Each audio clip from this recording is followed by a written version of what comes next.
एहसान फरामोश शख्स। एक बादशाह अपने मुंह जोर घोड़े पर सवार था।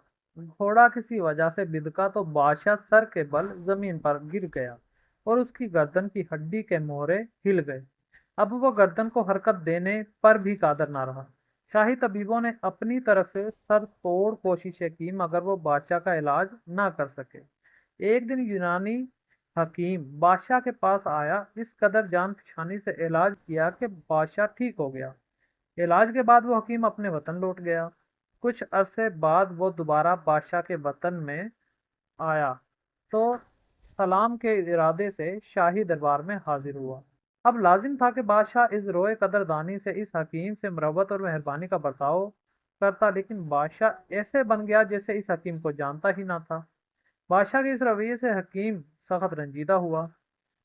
यूनानी हकीम बादशाह के दरबार से बाहर आया तो उसने गुलाम को पास बुलाकर कहा, मैं तुम्हें कुछ बीज देता हूँ, इन्हें बादशाह की खिदमत में पेश करना और कहना कि यूनानी हकीम ने दिए हैं।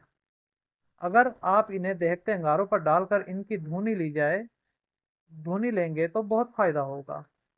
गुलाम ने वो बीज बादशाह को पेश कर दिए और साथ में इनके फायदे से भी आगाह किया। बादशाह के हुक्म से फौरन दहकते अंगारे पेश किए गए, मगर जब बीज अंगारों पर डालकर बादशाह ने धुनी ली तो उसे एक जोरदार छींक आई, जिससे इसकी गर्दन के मोहरे फिर से पुरानी हालत में चले गए।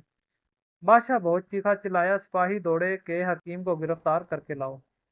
बावजूद बहुत तलाशो बिसार के इस हकीम का कुछ पता न चला। सारी उम्र बादशाह ने ऐसे ही गुजार दी। शेख सादी रहमतुल्लाह ताला अलैह फरमाते हैं कि हमेशा मोहसन को भलाई के साथ याद रखना चाहिए।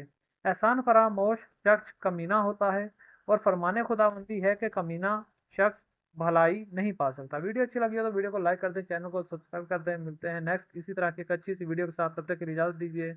अल्लाह हाफिज़।